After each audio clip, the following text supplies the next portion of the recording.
Coming up on today's wrestling news, further details on the WWE release of Jeff Hardy. Chris Jericho has been hospitalised whilst in the UK. Johnny Gargano is now a free agent. And why WWE made major changes to Raw's main event. I'm Adam Wilborn. And I'm Michael Sidgwick. And this is the news. Right, let's kick off with more details on that release of Jeff Hardy. The news broke yesterday afternoon here in the UK. Me and Adam Cleary gave you the most basic details when it came to it. He's been released. He was offered sort of rehab and what have you. He turned it down and WWE came to terms on his release. That came out from Sean Rossap of Fightful.com, as I said, yesterday afternoon. And now Andrew Zarian of the brilliant Mat Men Pro Wrestling podcast has provided a further update on that, saying that the 44-year-old has kind of had a rough few weeks, basically. He says, what I was told is that he's been really good. He does occasionally drink, but the last couple of weeks have been rough for him. Those are the words, more or less. I hope he gets better. It's a difficult story to talk about this, Sidge, because obviously we know Jeff Hardy's had his issues in the past. We obviously saw that report coming out after the weekend where he'd been sent home from the live show, where he walked out mid-match after tagging in Drew McIntyre. We don't know a great load of details. There's been some awful takes online about this, but it's been a rough few weeks for him. Like I said, we know he's got his issues. I suppose the only thing we really can say is just wish him well in his recovery and hope he gets the support that he needs. Yeah, it's going to be a grim and not particularly insightful news video. There's nothing to say. It would be in bad taste to speculate. Obviously, it seems quite... We can infer the reasons behind the release. We don't need to do anything more than that. I don't want to speculate any further. I think it's entirely the wrong time to go, AEW's bonus. Yeah. It's all you need to do. Must you do anything, is just tweet a well wish. Don't even at him, just send a nice little vibration. Yeah. Just a nice good little vibes vibration out there along the waves, and just hope that he's going to be okay. I'm kind of a cynic by nature, but the recovery of Jake the Snake Roberts has always stuck with me.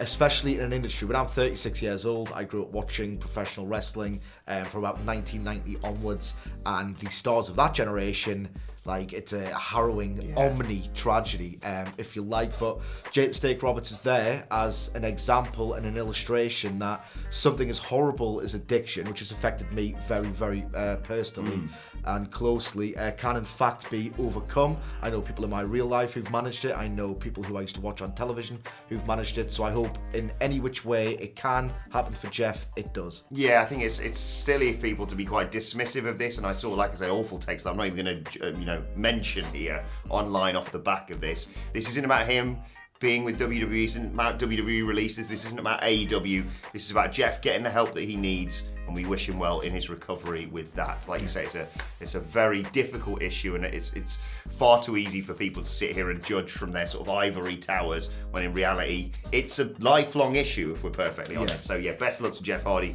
in his recovery. Speaking of recovery, Chris Jericho hospitalised whilst he is here in the UK. He's obviously doing the Fozzy tour. The issue described as a non-COVID treatable health issue. They were due to play a show in Swansea, Wales, but the venue, Sin City, announced that the gig was cancelled, having received the following message from the band. Chris was checked into hospital by doctors with a non-COVID related treatable health issue. Regrettably, the show is cancelled, all tickets refunded, etc, etc. They're going to provide updates for the shows in Nottingham on Saturday and London on Sunday as soon as they have details for that. But a concerning headline to read, thankfully non-COVID related, but he's a 51-year-old man. It's not as easy as it used to be. No, not at all. And again, I apologise, guys. It's not the most informative or gossipy or entertaining or positive news video this thus far, but there's really nothing else to say. It would be in bad taste to speculate as to the reasons. Everyone just wants Chris Jericho to be better, and that's realistically all there is to say. I would gather Chris Jericho is like a divisive performer. If you haven't been entertained by at least one thing he's done, not a wrestling fan, so just wish him all your best. He does the same for his fallen comrades and everything else. Yeah. He's incredibly charitable. So let's just extend the same courtesy to him. Yeah, exactly. I think, it's Fozzy stuff, maybe slightly divisive, especially for wrestling fans, but you can't argue about the impact he's had on this industry. And again, he's just a human being anyway. Yeah, again, we just wish him well in his recovery, whatever the health-related issue. Honestly, I saw Hospitalised, and obviously your brain goes to the worst with everything that's going on in the world, has been going on in the world for the last, 18 months, Omicron, blah, blah, blah. I don't want to get too negative here, but the moment it said non-COVID, for some reason I thought, oh, he's fine then. He's not fine, obviously he's in hospital, but it's just reassuring that he's getting the treatment that he needs. Indeed, and your reaction to it says something else, like there's just anxiety infects every pore of life, so let's just all be excellent to each other. Yeah. Extend that excellence towards Chris Jericho, and in fact, most people. Yeah. Unless they are coming at you first, in which case... Oh yeah, finish him off. Yeah. But Andy's not here, by the way, today, because he's got his first cold in 2 years. So that just speaks to the way that we live right now. Get well soon, Andy, along with Chris Jericho and Jeff Hardy, of course. Johnny Gargano, let's talk a little bit about him. We're going to do some speculation on this one, because he is now officially a free agent. His deal with WWE expired at midnight on Thursday night into Friday morning, of course. This is according to a new report from Fightful Select. You may remember he signed a brief contract extension to sort of take him past NXT War Games. A bit like Adam Cole, I think a lot of people assumed. He wants to do business the right way. Still a whole load of speculation out there, of course, because he did the angle at the end of this week's NXT Double L, where he got attacked by Grayson Waller, and people thought, is that him being written off for good? Is it being him written off for a while so he can go and be with Candice LeRae? The birth of their son is due in February. Who knows? What do you reckon, Sid? Johnny Gargano is an insanely talented performer, but he does have, links and a real commitment to what used to be NXT. What do you see in his future? Yeah, he's gone.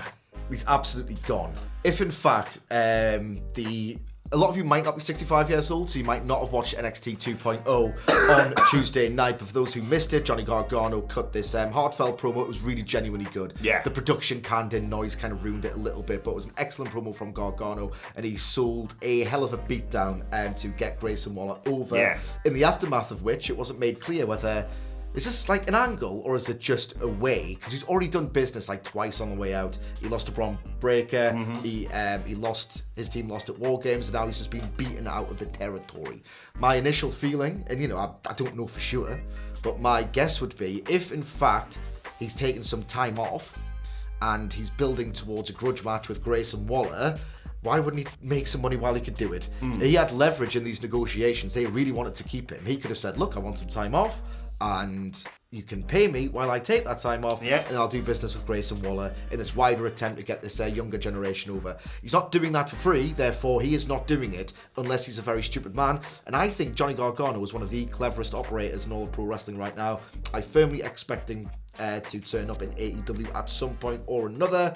And honestly, I'm as guilty as anybody else for taking the piss out of the pretty parodic melodrama that infected NXT for the last couple of years. But all you need to do is look at his Dragon Gate USA run and his Evolve runs. Like, he's not necessarily a guy who has to do melodrama to get over. He's an absolutely outrageously gifted technical pro wrestler, and which style is most fashionable in that company, AEW, right now. That's his destination. I'll be shocked if it isn't. I say this time and time and time again. He is one of the very few wrestlers who've made me change my opinion on who I want to win a match without a turn happening. Oh, man. Takeover New York. I was still a bit clueless about NXT, if I'm perfectly honest. We went in, Adam Cole, obviously Johnny Gargano for the NXT Championship, and everyone there's doing, Adam Cole, baby, as we're walking in. I'm like, yeah, look at the handsome bastard, let's have him win. Yeah. And Gargano, just through his sheer will and fight in that match, won me over. It's craft as well. It's my favourite match of all time. I don't really mind where he ends up,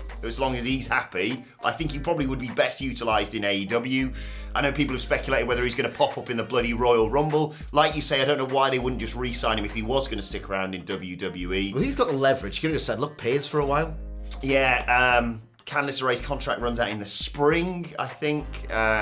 So it was one of those where after War Games, if you'd have said, what's going on with Cayman Carter already, I was like, I agree with Andy, Carl's gone, Johnny's staying. and then after NXT, I went, oh, they're both gone. Yeah. So there you go. But we'll keep you posted on any developments with that. Of course, with his contract expiring, I should point out, no non-compete. In theory, he could show up at Winter is Coming if he wanted to next week for AEW. I don't think that's going to happen, but just keep an eye out for him. Going to be very excited to see what he does next. Let's finally talk about Monday Night Raw. It, of course, concluded with the Raw Women's Championship match, Becky Lynch defending against Liv Morgan. But according to reports, that wasn't originally the plan. Up until show day, basically. This is according to PW Insider's Mike Johnson. It was going to be Big E and Kevin Owens in that steel cage to be the main event of that show. But eventually on show day, they really pushed for Becky Lynch and Liv Morgan, the world title match, to be put on, especially because obviously it landed on the 17-year anniversary of Lita and Trish, the Raw main event from the 6th of December 2004. First time two women have ever contested the Raw headlining spot, of course.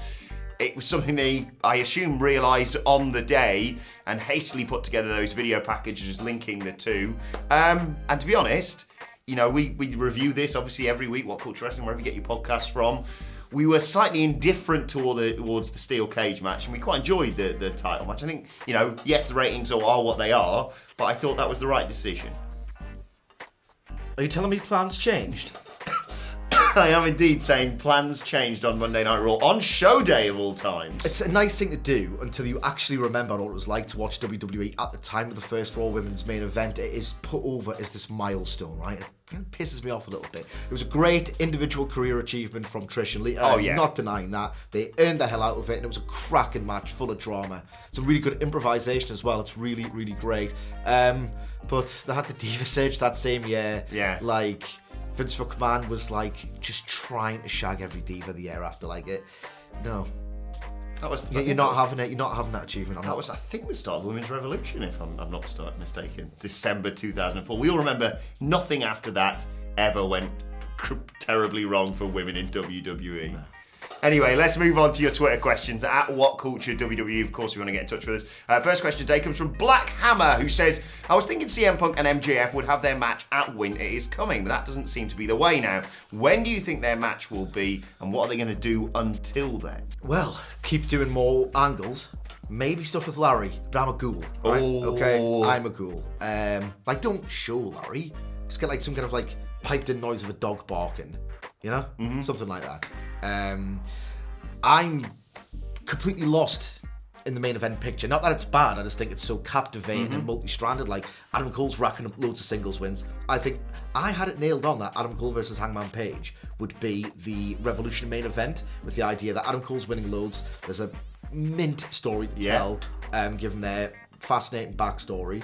And in fact, my opinion is that Adam Cole is money as your top leading babyface star. So if he loses his first title challenge in the heel role, you can disassociate him from the heel role. But Punk versus MJF, they've heavily hinted towards the fact that the winner of which is going to then face Hangman Page or Danielson. They need something big for that TBS debut. They want the time zone thing to be resolved. They want an opening strike to say, like, look, this is how big it can get, and if you stick with us on the journey, we will give you things like this periodically so they feel special. So I'm thinking, was it January the 5th? 5th, 6th, something like that. Something like that, yeah. I'm thinking the TBS debut. I got to agree with you on that one. I think, obviously, you know, MJF's fighting at Winter is Coming. He's facing Dante Martin for the beautiful diamond ring, which he's going to retain, in my opinion. Maybe have Punk on commentary for that, considering their history, if you want to do something along those lines to keep him busy. Or just have him come out and cut a promo, or, like you say, have Wardlow with a bag. Yeah. Can't see the dog in it, 'cause like you say, don't actually do this, but have him F10 it to the moon. Absolutely. Given their shared love of Roddy Piper and the fact that this is going to, I think, mutate into like a really hateful grudge program, if it's not there already, they can stip the hell up out of, they could do a dog collar match. Yeah. Something that's like a shout, that. yeah. And I think... Larry. Baby. Yeah, there you go. I think MJF wins as well and goes on to Revolution and defeats Hangman Page for the title, but I'm incredibly biased. But that's what I'd like to see, and it would be a hell of a line in the sand, like you say, when they move to TBS. Jonna Kemmer gives us the next question of the day. She says, I'm currently sick in hospital. Get well soon, Yeah, Jonna. get well soon. For some reason, YouTube works, but Fight TV won't let me play Dynamite. Damn you. So what are your favourite matches that can be found on YouTube? I'll try and be quick because it's quite the treasure trove. Like, if you really... What you want to do is watch these matches, and then the algorithm will treat you to, like, loads of great stuff. A lot of the 90s All Japan Pro Wrestling scene is available on YouTube to watch. Just type in Misawa Kawada 1994 or Misawa Kobashi from 1997 and you'll be in Pro Wrestling Dreamland. Those matches haven't aged at all. In fact, you'll watch those matches. I'm a big advocate for modern pro wrestling, but when you watch Kenta Kobashi in particular sell, you think a bit more of that would not go amiss in the modern scene. He's unbelievable at drawing you into his struggle and fighting back over it. In addition to that, I want to, as most people did, I want a massive American Dragon kick, reliving some of his best ROH stuff when it was rumoured that he was going to sign for AEW, and loads of his big, epic, incredible ROH matches from the mid to late 2000s are available on YouTube as well. So just type in ROH Bryan Danielson and you'll get about 10 of the best matches you're ever likely to see. There's a match there, 2 out of 3 falls with Paul London from like 2003. Paul London, at the top of my head. You'll get a glimpse of just how good, how early Danielson was. Was that before or after they became the bees that were dolphins? And that was before. Okay, that was before. Go and check that out as well if you can. It's a brief promo with the two of them that it will have you in stitches. For me, I just looked up some recent classic WWE matches. There's Nakamura Zayn from TakeOver. There is the War Games match with Kevin Owens returning on there. There is, I believe, possibly Andrade versus Johnny Gargano, that classic match from a TakeOver as well, which is well worth checking out, especially at the moment with the potential of them doing something in AEW together. And, not to be biased, but there's also a whole host of really good Defiant Pro Wrestling matches, or WCPW. Go and check them out. They're all on our YouTube channel. Trust me, you will keep yourself entertained, Jana. And get well soon. Yes, final question today comes from Matthew, who says, in response to the criticism of AEW's booking of the women, should they have at least one episode of Rampage with only women's matches on a semi-regular basis? I'd even say they should have a ladies' night as one of their specials next year. I'd love to see it. What do you reckon? Because I know you're obviously a big fan of AEW, but yes, there has been criticism around the women's division. Totally justified as well. I thought Rampage would go a long way towards resolving the issues. And you know what? The TBS title tournament and the way certain storylines are branching out of it with Shida and Deeb and the like, I think there's been a lot of good work, but we've kind of been here before. I don't necessarily think an all-women's card is the way to go just yet. I feel like that would be an overcorrection, and if it dies in the ratings, then it just wouldn't do anyone any favours. I would simply put 2 matches on Dynamite and 1 match on Rampage as a starter. Who knows, if this division can reach its potential, because there's so many great raw talents in that division. Anna Jay, Ty Conti's still not totally ungreen yet, for lack of a better word. Layla Hirsch has still got a long way to go. If all of these women and more reach their potential, yes, do an all-women's card. But for now, when was the last time Layla Hirsch was on TV? I genuinely can't remember. Too long ago. And if you bump that up to 2 matches per week, you'll just get ahead of the criticisms that at present are probably going to face AEW this time next year as well. Get a move on. Yeah, I've got to just echo everything that you said there, and the fact that they occasionally go, we'll put a women's squash match on Rampage isn't making anything change there. Red Velvet's class, and I want to see more Red Velvet. Yeah, I love Jade Cargill, but just putting her squash matches on Rampage is a palate cleanser before the main event just doesn't cut it. And I describe Jamie Hayter as the female Pac. Obviously, she's nowhere near there as a performer yet, but she's got the potential, and I don't want to see her do nothing for too long and then, she's back on Dynamite. Nah. Yeah, completely agree. Bollocks, I've just realised I haven't actually prepped anything for today's and finally. Have you got anything that you could potentially mention here, Michael Sidgwick? Funny you should say. Oh! What's this? What's this here? What's this? It is the brilliant new book, Becoming All Elite, The Rise of AEW, written by one. Yep, thought so. Michael Sidgwick is available right now at whatculture.bigcartel.com. Those of you on social media will know we got a whole pallet full of these books delivered yesterday, and you've been spending most of your time in the office signing copy after copy. It's fantastic. Not only do you feel like a big legend, but it's pretty easy to do. Yeah. And I value the support, so I'm happy to do it. Exactly. You can get them, as I said, unsigned or signed. Obviously, get it signed, come on. whatculture.bigcartel.com. You can probably, if you order them now, get them just in time for Christmas? That's not a promise. I've no idea. I'm not kept in the loop about these sort of things. But regardless, go and check it out. You've also got Sidge's old book all about NXT available online, as well as the new 606 wrestling matches to see before you die book, and a few other things knocking around the What Culture office. Please do go and check it out. WhatCulture.bigcartel.com. It's going to sell out soon as well. It's a fascinating read from the it's great. I've glimpsed at. It's fantastic. I'm just wondering, when do you want me to do the audiobook for this? No? Okay, well, maybe I'll just steal a few copies and write, is this the best book ever? In the inside. Oh, that would be nice. Yeah, just a couple of very exclusive ones. Yes. It's like a Black Willy Wonka, but Willy Wonka. Willy Wonka, Willy Wilborn Wanker. Wilborn Wanker. They've got a nice signed book here from Michael Sidgwick, and then Wilborn's ruined it. There we go. WhatCulture.bigcartel.com. Let us know your thoughts on that and all of today's news stories in the comments section below. Don't forget to like, share, and subscribe to What Culture Wrestling on either iTunes, Spotify, or wherever you get your podcasts from. For daily wrestling podcasts, myself and the Dadley Boys sitting down to preview SmackDown and AEW Rampage a little bit later on today. Plus, you can let us know your thoughts and Twitter questions on Twitter at WhatCultureWWE. Well, actually, there, follow both of us. You can follow Michael Sidgwick at Sidgwick. You can follow me at Adam Wilborn. Follow us all at WhatCultureWWE. But for now, my thanks to Michael Sidgwick. Thank you for joining us, and we will see you soon.